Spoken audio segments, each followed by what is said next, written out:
신바람 사연 아파트. 오늘의 사연 시작하겠습니다. 안녕하세요. 멀쩡한 직장 잘 다니다가 개인 사업을 시작했고, 이제서야 겨우 제자리를 다시 잡아 먹고 살만해진 30대 후반의 여자입니다. 욕심 많은 시댁에 재수 없는 남편과 이혼해서 보란듯이 복수해주게 된 저의 이야기를 하러 찾아왔어요. 제가 장사를 처음 시작하게 된 건 제 어릴 적 친구 때문이었습니다. 과거에 입시 준비하면서 엄청 친하게 지냈던 친구가 하나 있어요. 저랑 공부를 비슷비슷하게 하는 친구였다 보니 대학도 비슷한 곳에 진학하게 되었습니다. 그런데 그 친구가 대학 들어간 지 얼마 지나지 않아서 유학길에 올랐어요. 연락을 자주 주고받긴 했지만 시차도 있고 서로 바쁘기도 하다 보니 점점 생사 정도만 알고 지내는 사이가 되었죠. 그렇게 대학 졸업하고 저는 취직까지 성공해 알만한 사람은 전부 알 법한 그런 회사에 들어가게 되었습니다. 학교 다닐 때도 바빠서 연락이 힘들었는데 취직까지 했으니 그 후론 정말 그 친구와 연락 한 통 나눌 여유조차 사라졌지요. 그렇게 직장 생활 3년 차를 넘기고 있을 무렵 미국으로 유학 갔던 그 친구한테서 연락이 왔어요. 자기가 얼마 전에 한국 돌아와서 창업을 했는데 한번 놀러 오라고요. 한국 돌아와서도 오픈 준비한다고 정신없이 바빠서 연락할 겨를이 없었는데 가게 오픈한 만큼 이제 시간적으로 여유가 많다면서 오랜만에 얼굴 좀 보자고 유학 떠난 뒤로 그나마 친구라고 연락하고 지냈던 게 저밖에 없더라며 꼭 좀 와달라고 부탁을 해왔습니다. 친구가 한다는 가게 위치도 엄청 애매한 곳에 있었어요. 접근성은 나쁘지 않은 편이었는데 주변에 상권이라고는 하나도 없는 그런 곳이었습니다. 그런데 매장 앞에 도착하니 주차장은 차로 꽉 차 있고 가게 앞은 줄을 기다리는 손님들로 인산이네였어요. 제 눈을 믿을 수가 없었죠. 당연히 내놓으라 하는 이공계 들어가서 해외 유학까지 마치고 왔으니 당연히 IT 관련된 큰 회사로 취직을 할 줄 알았던 친구가 앞치마를 메고 음식 만드는데 여념이 없으니 그 광경도 참 새롭더군요. 친구는 자기도 가게가 이만큼 바쁠 줄 몰랐다며 놀러 오라고 해놓고 신경도 못 써줘서 저한테 미안하다고 몇 번을 사과하는데 그래도 제가 나름 일머리도 있는 편이고 따라하는 건 금방 배우는 타입이었다 보니 친구한테 그럴 게 아니고 내가 할 수 있는 건 도와주겠다 말하고 그날 하루 아예 일을 도와줬습니다. 줄이 워낙에 길었다 보니 점심시간이 훨씬 지난 4시가 돼서야 손님이 빠지기 시작했어요. 정신없이 바빠서 그랬나 시간도 그만큼 빨리 흐르더군요. 그리고 그때 바로 이거다 하는 생각이 들었습니다. 그때 한참 딱딱한 회사 문화에 염증을 느끼고 있던 시기이기도 했거든요. 의미 없이 직원들 일찍 집에 가는 게 싫다고 붙잡아두기식으로 강제하는 야근에 모난 돌은 정 맞는다고 내 의견 하나 똑바로 피력하기 힘든 수직적인 사내 문화 등등. 돈이야 벌겠지만 이 회사 다녀봐야 나한테 도움될 거 하나 없지 않겠나 하는 생각에 하루하루가 스트레스였는데 이 친구를 보니 차라리 힘들더라도 나를 위해 일하고 내가 일한 만큼 벌어가는 게 훨씬 좋겠다 싶은 생각이 더 컸었나 봐요. 장사를 쉽게 본 건 절대 아닙니다. 친구는 친구 나름대로의 고충이 있을 거라 생각했어요. 실제로 친구가 그날 저랑 대화 나누면서 정해진 시간만 일하면 달마다 정해진 고정 수입을 주는 안정적인 직장 생활하는 사람들 보면 참 부럽다고 말까지 해줬다 보니 장사의 어려움은 이미 시작하기 전부터 회사 생활보다 더 힘들 수 있겠구나 하는 생각을 갖고 있었어요. 길고 짧은 거 대보는 것보다 직접 몸으로 부딪혀보는 게 훨씬 빠르겠다는 생각에 내친 김에 그 다음 주에 회사 그만두고 다시 친구한테 일 배우고 싶다고 찾아갔습니다. 친구랑 그 어떤 상의를 하고 간 게 아니었다 보니 난데없는 저희 요청에 친구는 엄청 당황을 했어요. 그도 그럴 게 일손이 부족한 건 사실이지만 당장은 아르바이트를 뽑았으면 되는 건데 굳이 친구 얘기까지 한 저를 쓰는 게 업주 입장에서는 참 부담스러웠겠지요. 그래서 솔직하게 말했어요. 나도 너처럼 내 가게를 갖고 싶다고 다만 아는 것도 없고 뭐부터 시작해야 할지도 모르니 그냥 밑바닥부터 배우고 싶어서 찾아온 거라고요. 돈 같은 거 안 줘도 되니 차근차근 하나씩 알려만 달라고 했습니다. 제가 진심인 게 느껴졌던 건지 친구도 알겠다고 했고 그렇게 친구 밑에서 딱 1년을 일을 하게 되었습니다. 생각보다 월급도 넉넉하게 챙겨줬고 친구가 자기가 배워온 모든 걸 저한테 전수를 해줬어요.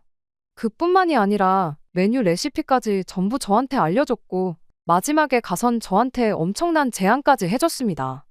어디에다가 가게를 차리던 간판이며 이런 거 다 그대로 써도 괜찮다고요. 자기 가게는 이미 인터넷에 홍보도 많이 된 상태고 하니 원한다면 간판도 그대로 사용해도 좋다고 말이죠. 게다가 상호명을 사용하는 데 있어서도 그 어떤 로얄티도 받을 생각 없고 추가적으로 지점을 내서 체인 사업을 할 생각도 없으니 그런 부분도 걱정 말라고 하더라고요. 정말 몸둘바를 모를 정도로 너무 고마운 제안이었죠. 친구 딴에도 저한테 고마웠던 게 많았나 봐요. 친구 또한 유학까지 다녀와서 미국에서 세계 굴지의 기업에 취직까지 했는데 그 자리 마다하고 일을 배워 한국까지 돌아와서 차린 가게랍니다. 다들 자기한테 미쳤다고 손가락질하기 바빴는데 딱 저 한 명 자기 가능성을 알아봐 준 게 저라고요.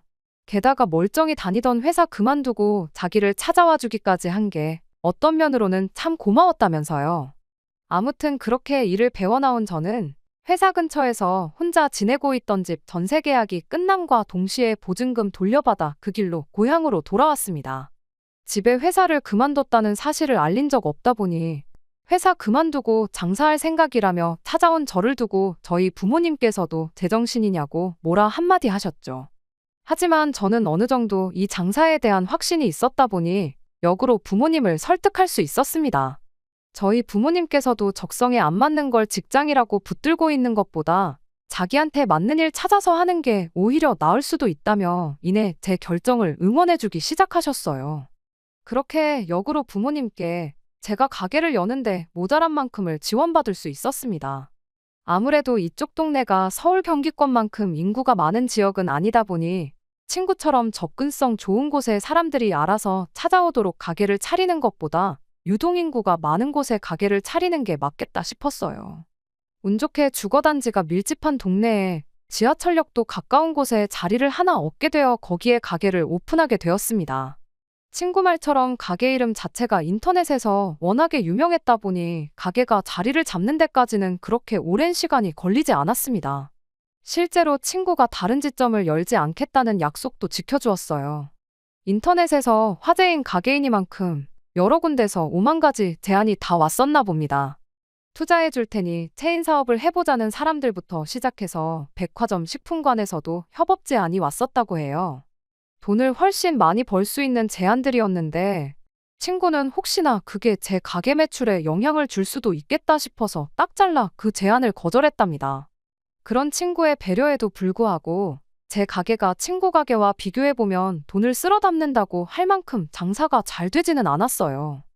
회사 다닐 때 월급하고 비교하면 조금 더 잘 버는 수준이긴 했지만 아무래도 내 장사다 보니 신경 쓸 것도 너무 많고 여러모로 아쉬운 점이 많았습니다. 그래도 장사가 어느 정도 자리를 잡고 나서는 직원 2명 쓰고 그러다 보니까 시간적으로 여유가 조금 생기더라고요. 그러다 만난 사람이 남편이었지요. 나이가 있었다 보니 연애를 시작하고 결혼까지 가는데 1년 정도의 시간밖에 걸리지 않았습니다. 남편은 어떻게 보면 저랑은 정반대의 사람이었어요. 얽매이는 게 싫어서 직장 생활에 염증을 느꼈던 저와는 다르게 남편은 자기가 다니는 회사에 자부심까지 가지고 있는 그런 사람이었습니다. 의미 없는 야근도 너무 싫었고 까라면 까라는 수직적인 구조도 싫었는데 남편은 반대로 회사가 시키지도 않아도 자처해서 야근을 하고 밖에 나가서는 우리 사장님이 참 대단하신 분이다, 존경하는 사람이다 라고 자기 입으로 말하고 다닐 만큼 애사심이 대단한 사람이었죠. 그만큼 성실한 사람이었다 보니 제 인생에 있어서 좋은 동반자가 되어주겠구나 생각했어요. 실제로 연애하는 동안 다툼 한 번 없었고 모든 일에 있어서 제 편이 되어주었거든요. 결혼 자금은 액수만 두고 보자면 남편이 저보다 많이 해왔어요. 아무래도 저는 그간 평생 모은 돈으로 창업을 했다 보니 그 이후에 금방 가게가 자리 잡았다 한들 그 후로 모아놓은 돈이 많지가 않았거든요. 액수만 따진다면야 남편이 훨씬 많이 해오긴 했지만 저도 제 돈의 가게 권리까지 생각하면 사실상 비슷한 돈이긴 했어요. 대출도 그만큼 많았다 보니 앞으로 둘이 벌어서 대출을 같이 갚아나갈 텐데 반반 결혼이나 마찬가지인 결혼이었습니다. 그런데 그렇게 생각하는 게 저 하나뿐이었다는 게 문제라면 문제였지요. 결혼식을 코앞에 두고 시어머니가 집 명의 문제를 두고 시비를 걸어왔었거든요. 돈을 내 아들이 더 많이 해가는데 아무리 대출을 같이 갚더라도 돈을 더 많이 해온 만큼 명의는 자기 아들 이름으로 해야 한다고 고집이셨죠. 그도 그럴 게 그때까지만 해도 시댁에서는 제가 달에 얼마나 버는지 몰랐었어요. 굳이 숨기려고 그런 건 아니고 장사다 보니 들쑥날쑥한 것도 있고 그래서 그냥 직장인 월급 정도 번다고 뭉뚱그려서 대답을 했었거든요. 부모님이 일부 도와주신 게 있긴 하지만 가게에 들어간 돈이 전부 제 돈인데 그 돈은 생각 안 하고 당장 모아놓은 돈이 5천 정도밖에 없다는 소리에 시댁에서는 그걸 두고 제가 달에 한 2, 300 정도 겨우 버는구나 그렇게 생각하고 있었던 겁니다. 말인즉슨 시어머니 생각에는 제 돈으로는 생활비나 겨우 되지 대출이자도 당신 아들 월급으로 대부분 갚아나갈 텐데 결혼했다고 집 명의까지 공동 명의로 가져가려는 제가 못마땅했던 거예요. 그런데 실상은 그게 아니었거든요. 당장 제가 평균적으로 가져가는 게 4, 500 정도 되는 수준이었고 개인 시간이 필요해서 직원 2명을 쓰고 있었는데 직원 1명 줄이고 제가 발로 뛰면 달에 700은 무조건 가져간다고 봐도 되는 상황이었어요. 퇴직금이니 4대 보험이니 이런 거 전부 차치하고 당장 월 수입으로만 놓고 본다면 남편보다 제가 훨씬 더 많이 버는 상황이었죠. 그래서 하는 수 없이 그때 시댁에 제 월 수입에 대해서 처음으로 공개를 하게 되었습니다. 시어머니도 시어머니지만 남편도 엄청 놀라는 눈치였지요. 장사가 그만큼이나 돈이 되냐면서 요즘 뉴스 보면 자영업자들 죽어나간다는 소리만 들리는데 뻥치지 말라면서 제 말을 안 믿는 눈치였습니다. 말로 하는 것보다 직접 보여주는 게 낫겠다 싶었고 마침 직원 1명이 취직 준비 때문에 일을 줄이고 싶다는 말을 꺼내와서 아예 제가 일하는 시간을 다시 늘리게 되었어요. 그렇게 결혼하고 나서 2번째 달 월 수입으로 진짜 700만 원을 가져오니 그때부터는 명의 문제 가지고 말을 꺼내는 일이 없어졌습니다. 그런데 그 방법은 그냥 언발에 오줌을 누는 거나 마찬가지였지 그 때문에 오히려 상황만 악화시켜서 제 결혼 생활을 파탄으로 이르게 만들 줄은 생각도 못했어요. 알아보니 집 명의가 누구 이름으로 되어 있는지가 사실 그렇게 중요한 것도 아니라는데 그럴 게 아니고 시댁에서 제 수입을 별 볼 일 없다고 끝까지 오해하게 만드는 게 더 나았겠구나 싶은 일이 생겼죠. 처음에는 벌이 차이가 있는 만큼 네 돈 내 돈 따로 하는 게 좋겠다던 시댁이 이젠 제 돈으로 호강하려는 욕심을 대놓고 보이기 시작했거든요. 그건 시댁 식구들 뿐만 아니라 남편도 똑같았어요. 뿌리 깊은 나무처럼 내게 든든한 사람이 되어줄 것이라고 생각했는데 그 뿌리가 이미 시댁 식구들한테 너무 깊게 내려간 나머지 시댁을 지탱하는 기둥이나 마찬가지라는 상태였다는 걸 결혼 전에는 생각을 못했던 겁니다. 남편은 대놓고 저에게 대리효도를 원하기 시작했어요. 친정어머니께서 가게 차릴 때 돈을 도와주셨던 만큼 그 돈을 다 갚은 상태이긴 했지만 매달 용돈 하시라고 한 달에 100만 원씩 드리고 있었거든요. 그런데 남편은 결혼했으면 양가 똑같이 챙겨야지. 친정에만 그렇게 하는 게 나중에 불화의 씨앗이 될 수 있다며 시댁에도 똑같이 돈을 보내주길 원했습니다. 처음에는 그게 맞는 건가 생각해서 그 후로 2달을 친정에 보내듯이 시댁에도 돈을 보냈어요. 사실 말도 안 되는 상황인 거 저도 알았지만 그때는 그냥 좋은 게 좋은 거다 하고 넘어갈 생각이었거든요. 어차피 둘이 같이 벌어서 대출 갚고 그러는데 네 돈 내 돈 따질 것도 없는 거 아니냐. 내 돈으로 주나 남편 돈으로 주나 그게 뭐가 다르겠냐 하고 좋게 좋게 생각했어요. 그런데 그렇게 3번째 용돈 보내는 날이었습니다. 시어머니한테서 문자 한 통을 받게 되었는데 그 문자 한 통 덕분에 아주 내가 생각을 해도 완전 잘못했구나 하고 그 마음을 고쳐먹게 되는 일이 있었죠. 그때 대금이랑 여러 가지 문제 때문에 잠깐 며칠 정도 돈을 묶어놓아야 했었고 그것 때문에 돈 보내는 게 한 이틀인가 3일 정도 늦어졌었어요. 그런데 돈 보내고 나니까 시어머니한테 이렇게 톡이 와 있더라고요. 다음부터는 늦으면 늦는다고 말을 해주라고. 이번 달은 안 주는 줄 알고 물어볼까 말까 그런 생각을 했었다며 사람 치사하게 만들지 말라는 듯이 경고를 하더라고요. 저는 마음 써서 안 줘도 되는 걸 드리는 거라 생각했는데 이런 말을 들으니 어이가 없고 기분도 몹시 나빴죠. 남편한테 이 이야기를 했더니 엄마 말이 틀린 건 없지 않냐고 저금이 없는 것도 아닌데 꼭 그걸 월 수입 확정되는 날에 맞춰서 드려야 하냐고 뭐라 하는 겁니다. 이건 뭐 죽어도 욕먹는 꼴인 건가 싶어서 남편한테 앞으로 시댁에 드리는 돈은 당신 돈으로 보내라고 했어요. 어차피 우리 두 사람 주머니에서 나가는 건데 누구 주머니에서 나가는 게 뭐가 중요하냐고. 나는 내 부모 챙기고 당신은 당신 가족 챙기고 그게 이치에 맞지 않냐고 한마디 했죠. 막상 내 돈 주는 건 안 아까웠는데 자기 돈 주려니 아까웠는지 그 달로 시댁의 용돈은 아예 끊기게 되었습니다. 하지만 또 돈을 안 보내게 되니 안 보내게 되는 만큼 저로 하여금 대리효도를 강요하기 시작했어요. 자영업자 좋은 게 뭐냐고.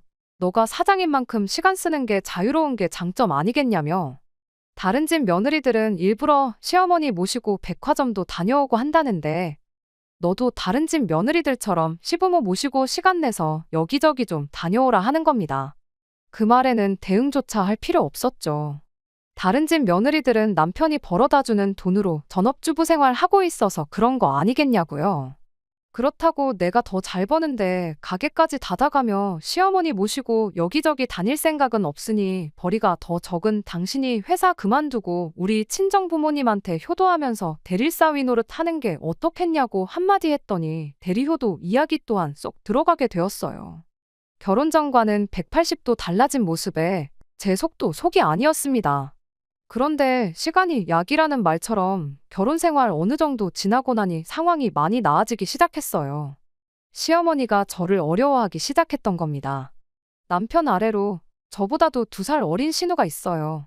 신우가 참 요즘 사람들 안 좋은 점이라고 하는 건 다 갖고 있다고 해도 무방할 정도로 책임감 없고 끈기도 없고 꿈도 없는 그런 사람입니다. 그런 만큼 시어머니한테 신우는 아픈 손가락 같은 존재였어요. 어떻게 겨우 대학 보내놨더니 하라는 공부는 안 하고 놀러만 다니고 사고만 치고 다니다가 결국 적성에 안 맞는다고 대학교를 자퇴하게 되었고 이후로도 일은 똑바로 안 하고 놀러 다니는 데만 혈안인 그런 사람이었습니다. 남편이며 시부모님 인맥을 총동원해서 취직을 시켜놓아도 반년 다니면 정말 잘 다녔다고 할 정도로 금방 그만두기 일쑤였고요. 그런 게 하도 반복되다 보니 나중에 가선 이력서를 써서 보내도 면접 보러 오라는 연락 한 통 없이 서류에서부터 탈락하기 시작해서 신우가 가질 수 있는 직장이라곤 아르바이트 자리 정도밖에 없었어요. 나이 먹으면 정신 차리겠거니 생각했는데 오히려 시간이 지날수록 상태만 악화되고 있는 그런 상태였고 시어머니 입장에서는 그래도 소중한 딸인 신우가 마지막으로 직장이나마 가질 수 있는 게 제 가게뿐이라는 생각을 갖기 시작한 겁니다. 그래서 그 덕에 언젠가부터 시어머니가 저를 어려워하기 시작했고 남편 또한 제 눈치를 많이 보기 시작했어요. 그렇다고 해서 제가 신우를 제 가게의 직원으로 채용할 생각은 없었습니다. 잘하는 사람을 뽑아놓아도 모자랄 판에 그런 책임감 없는 사람을 일부러 멀쩡히 잘 일하고 있는 직원들 시간까지 빼가면서 신우를 써줄 이유가 하나도 없었던 거죠. 그러던 중 시어머니가 신우랑 같이 해서 저를 찾아왔어요. 애가 이제 정신 차리고 똑바로 산다고 하니 한 번만 기회를 주면 어떻겠냐는 식으로 물어오셨고 신우 또한 새언니 가게이니만큼 내 가게다 생각하고 열심히 할 테니 일을 시켜달라고 부탁을 해왔죠. 하도 간곡하게 사정을 하길래 결국엔 그 부탁을 들어주기로 했어요. 내가 내 수입 덜 가져가겠다는 생각으로 직원들 시간 하나 건드리지 않고 신우 자리를 하나 만들어줬습니다. 솔직히 처음엔 신우가 한 달 버티면 오래 버티는 거다 생각하고 만들어준 자리였는데 진짜로 이번엔 정신을 차린 건지 정말 자기 가게처럼 열심히 일을 하더라고요. 가게 문 열기 10분 전에 가게 앞에 와서 기다리고 있지 않나. 다른 직원들에 비해서 손이 느리고 일머리가 많이 없기는 했지만 정말 열정적으로 최선을 다해서 일을 하는 모습에 저도 생각을 달리하게 되었어요. 그리고 그렇게 신우를 제 가게에서 일을 시킨 덕분에 남편과 시어머니와의 관계도 좋아지기 시작했으니 더할 나위 없이 좋은 결정을 내렸구나 그런 생각을 하게 되었습니다. 신우가 생각보다 잘 따라와주고 워낙에 열심히 하는 모습을 보여줬다 보니 반년이 지나고부터는 최저시급으로 쳐줬던 급여도 다른 직원들 받던 만큼까지 올려주고 그랬어요. 제가 가게에 나와 있으면 제 옆에 딱 달라붙어서 제가 하는 일 다 노트에 받아 적고 메모하는 모습을 보고 이젠 진짜 정신 차렸는가 보구나 하고 신우를 달리 보게 되었습니다. 그런데 그렇게 1년이 더 지나서 신우가 갑자기 일을 그만두겠다는 의사를 전해왔습니다. 일하는 게 나쁘거나 그런 건 아닌데 아무래도 장사는 자기 적성이 아닌 것 같다며 그동안 일하면서 벌어놓은 돈을 가지고 공무원 시험이나 준비해야겠다고 그러더라고요. 일도 어느 정도 손에 익은 듯 보이고 직원들하고 팀워크도 좋아졌는데 막상 신우가 그만둔다고 하니 아쉽기까지 했습니다. 그래도 자기한테 더 잘 맞는 일을 하겠다고 그만두는 신우를 붙잡는 건 또 아니겠다 싶었어요. 그래도 나름 가족이자 사장이라고 퇴직 금명목으로 현금도 두둑하게 챙겨주고 신우의 성공을 바래주기로 했습니다. 어차피 신우가 없어도 굴러가던 가게였다 보니 신우가 나갔다고 해서 직원을 새로 뽑지는 않았고 다시 제가 일하는 시간을 늘려 가게를 도와주기 시작했죠. 신우가 가게를 나갔다고 해서 시어머니와 관계가 다시 악화되고 남편이 저한테 다시 대리효도를 요구하고 그러지는 않았습니다. 결혼 생활 초반에 있던 불협화음도 사라졌고 이제 정상적으로 모든 게 제대로 흘러가는구나 그렇게 생각했는데 그게 아니었어요. 저희 가게에서 그렇게 멀지 않은 위치에 제 가게랑 똑같은 가게가 하나 생겼습니다. 간판 이름도 최대한 비슷하게 만들었고 인테리어까지 거의 그대로 빼다 박은 가게였습니다. 그리고 그 가게를 차린 장본인은 다른 사람이 아니라 공무원 준비를 한다고 가게를 나간 신우와 시어머니였습니다. 정말 믿는 도끼에 발등을 찍혀도 이보다 아플 수가 없었어요. 정신 차리고 열심히 일을 했던 게 사실은 제 가게랑 똑같은 가게 하나 차릴 생각으로 열심히 했던 겁니다. 제가 일하는 거 따라하고 지켜보던 것도 열심히 받아 적던 것도 전부 다 잘하려고 노력한 게 아니라 때가 되면 제 뒤통수를 때릴 생각을 하고 있었던 거죠. 엎친 데 덮친 격으로 저희 가게 직원들까지 그만두겠다는 의사를 전해왔어요. 이유는 물어볼 것도 없었죠. 신우가 제가 주는 것보다 월급을 100만 원씩 더 쳐준다고 했다고 신우네 가게로 옮기기로 했답니다. 제가 직원들한테 돈을 짜게 주고 있던 것도 아니었는데 그렇다고 당장 일할 사람 붙잡겠다고 신우가 주기로 한 돈을 맞춰주는 것도 아닐 일이다 싶어서 결국 몇 년을 함께한 직원들까지도 신우한테 빼앗기게 되었어요. 남편한테 이게 무슨 상황이냐고 신우랑 시어머니한테 당장 가서 따지겠다고 했더니 남편이 가족끼리 뭘 그러냐, 우리끼리만 잘 살면 쓰냐면서 그냥 분점 하나 냈다고 생각하면 마음이 편하지 않냐는 겁니다. 아니, 차라리 그럼 가게 한 개 더 낼 생각 없냐고 물어봤으면 되는 거 아니냐고. 이렇게 사람 뒤통수 때리는 게 정상적인 거냐고. 그리고 따지고 보면 내 친구가 본점을 하고 있는 거고 내가 하는 게 분점인데 분점 5분 거리에 분점을 또 내는 가게가 세상에 또 어딨냐고 남편한테 한마디 했죠. 남편은 이게 다 결혼 초반에 가족들한테 거리 두고 처가와 시댁을 차별한 것에 대해 벌을 받는 거라고 자업자득이라는 말도 못 들어봤냐며 이게 다 제가 자초한 일이라고 뻔뻔한 소리를 하더군요. 그때 제가 치사하게만 안 굴었으면 자기 가족들도 이렇게까지는 안 했을 거라나요? 그리고 신은혜가 제 가게를 표절했다는 증거라도 있냐며 뻔뻔하게 나오더군요. 친구가 처음 사업을 성공시키고 나서 이미 여러 군데서 비슷한 느낌의 메뉴들을 출시했었고 그걸 따라해서 창업한 가게들도 수십 군데가 넘었습니다. 남편 말은 신우가 새로 차린 가게 또한 그런 비슷한 가게들 중 하나일 뿐 따라한 게 아니라는 소리였죠. 당연히 제 가게가 잘 되면 잘 되는 만큼 근처에 비슷한 가게가 생기게 될 거라는 건 어느 정도 염두에 두고 있었습니다만 간판에 인테리어까지 똑같이 따라한 가게를 다른 사람도 아니고 내 남편 가족들이 차릴 줄은 생각도 못했어요. 그리고 이 모든 게 저만 모르게 해서 남편을 포함한 시자들끼리 계획한 일이라는 사실을 알게 되니 소름이 다 돋더군요. 그 와중에 남편이 저한테 너는 지난 세월 동안 벌 만큼 벌지 않았냐고 이제는 우리 엄마랑 동생 돈 편하게 벌게 이참에 장사도 접고 남편이 벌어다주는 돈으로 시댁에 효도하면서 편하게 지내라는 소리를 하는 겁니다. 가게 말아먹고 월 수입이 사라지면 제가 찍소리도 안 하고 자기들 눈치 보고 살 거라고 생각했는가 봐요. 그렇게 할 생각은 눈꼽만치도 없었으니 다른 말보다 남편한테 이혼하자는 말을 한마디 건넸어요. 남편은 저한테 당장 먹고 살 걱정부터 해야 하는 거 아니냐면서 진짜 이혼할 생각이냐고 뻔뻔하게 나오더라고요. 제가 당장 굶어 죽는 한이 있더라도 니들 생각하는 대로 되지는 않을 거라고 강하게 나왔지요. 불행인지 다행인지 이렇게 신우랑 시모가 가게를 차리면 제가 이혼 이야기를 꺼낼 거라고 예상은 하고 있었나 봅니다. 자기가 이혼남이 되는 한이 있어도 달마다 거의 1,000만 원 벌어오는 가게라도 손에 갖게 되었으니 그 비용치고는 싸다고 생각했는가 봐요. 덩달아 신우 미래의 시모 노후까지 책임질 수 있었던 거니 말이에요. 그렇게 저희는 곧바로 이혼 수속을 시작했고 반년이 지나서 남편과는 완벽한 남남이 되었습니다. 직원도 없고 이혼하면서 이래저래 준비할 것도 많아서 혼자 힘으로 가게 운영하는 게 정말 힘들었어요. 하지만 죽으라는 법만은 없었습니다. 친정어머니께서 가게 일을 도와주기 시작했고 저도 더 열심히 가게에 나가서 일을 하기 시작했어요. 하지만 눈에 띄게 떨어진 손님과 매출은 굳이 포스기를 보지 않아도 알 수 있을 정도로 타격이 컸습니다. 더 좋은 위치에 더 넓고 더 깨끗한 가게가 새로 생겼는데 손님들 입장에선 신우 가게를 두고 제 가게에 올 이유가 하나도 없었습니다. 심지어 직원들까지 다 저희 가게에서 일하던 사람들인데 손님들 입장에선 진짜로 장사가 잘 돼서 근처 넓은 가게로 가게를 옮겼구나 생각했었나 봐요. 그래도 아랑곳하지 않고 그렇게 열심히 했죠. 그런데 남편과 이혼을 하고 난 뒤로 언젠가부터 눈에 띄게 매출이 회복되고 있는 느낌이 들기 시작했습니다. 알고 봤더니 이 사실을 알게 된 제 친구가 저 모르게 인터넷에 표절 매장이라고 신우 가게 사진까지 찍어서 포스팅을 해준 거예요.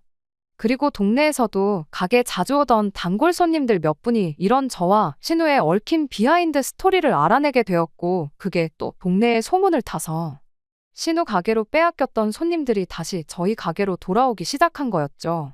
그 와중에 신우가 빼갔던 2명의 직원들이 다시 저를 찾아왔어요. 다시 돌아오고 싶다더군요. 돈을 100만 원을 더 주는 게 사실은 더 주는 게 아니었던 거예요. 정확히 말하자면 신우네 가게가 저희 가게보다 1시간 일찍 열고 1시간 늦게 닫았었어요. 직원들 입장에선 일을 하는 시간이 늘어난 거죠. 그리고 직원을 둘이나 전부 데려간 게 신우랑 시어머니는 직원들한테 아예 가게를 맡겨놓고 둘이서 놀러 다닐 생각으로 그랬던 겁니다. 3명, 4명씩 하던 일을 둘이서 나눠가지고 하게 되었으니 일도 더 많아졌던 거고요.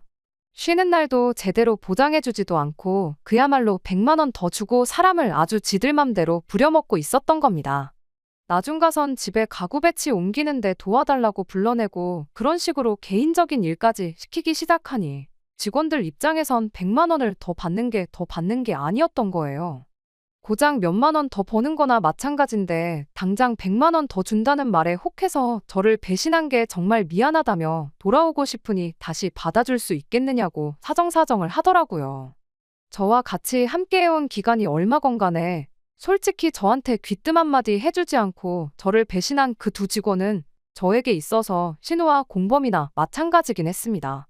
신우의 소행을 미리 알고라도 당했으면 억울하지는 않았을 텐데 암만 후회를 한다고 한들 직원들을 다시 받아줄 의리는 저한테 없는 거나 마찬가지였죠. 하지만 그런 거 아랑곳하지 않고 직원들을 다시 받아줬어요. 무슨 수를 써도 수년간 합을 맞춰온 이 직원들 없이 신우랑 시어머니 둘이서 가게를 꾸려나갈 재간이 없다는 건 제가 누구보다 잘 알고 있었거든요.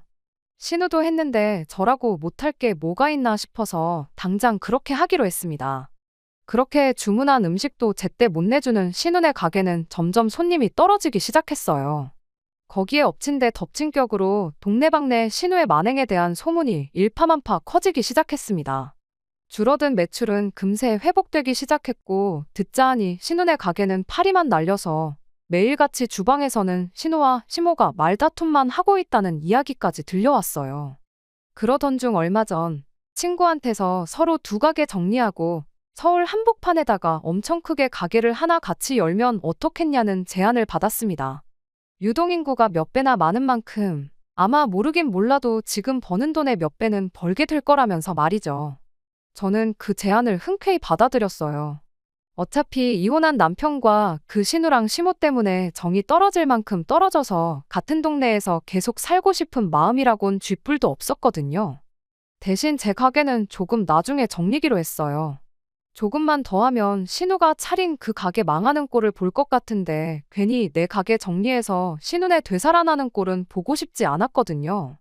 그렇게 가게 준비하면서 서울과 고향을 오며 가며 하며 처음 가게를 열었을 때보다 더 열심히 지난 몇 개월을 보냈습니다.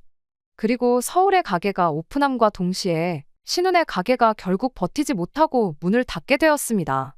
그렇게 제 가게도 정리를 하게 되었어요. 가게는 직원 중 한 명이 인수를 해서 새로운 가게로 새로 차리기로 했고, 다른 직원 한 명은 저를 따라와 서울로 올라와서 같이 일을 하기로 되었습니다. 친구의 예상대로 서울의 새로 연 가게는 정말이지 그야말로 대박이었습니다. 접근성이 더 좋아진 만큼 소문도 더 빨리 퍼지게 돼서 지금은 평일 대낮에도 손님들이 가게를 둘러쌀 만큼 줄을 서야 할 정도로 장사가 잘 되고 있어요. 이렇게 더 성공한 저를 보고 남편이며 시모며 신우가 얼마나 배 아파할지 생각하면 잠을 안 자도 쌩쌩하고 안 먹어도 배가 다 부를 정도입니다. 그리고 한편으로는 이런 생각도 들어요. 신우랑 시모가 욕심내지 않고 신우를 제 밑에서 계속 일하게 시켰다면 아마 모르긴 몰라도 제가 이렇게 서울에 올라오면서 신우한테 가게 권리를 전부 넘기고 왔을지도 모른다는 걸요. 아니면 동업자 대우로 신우랑 같이 서울로 올라왔을 수도 있고요. 욕심 조금만 덜 부렸어도 평생 먹고 살 걱정은 없게 만들어줄 수 있었을 텐데. 제 욕심에 쫄딱 망해버린 시댁 보니까 남편 말 맞다나 자업자득이라는 말이 괜히 있는 말이 아니구나 싶네요. 끝까지 들어주셔서 감사합니다. 오늘의 사연은 여기까지입니다. 구독과 좋아요, 알람 설정 부탁드리고 더 좋은 사연으로 다시 찾아뵙겠습니다. 감사합니다.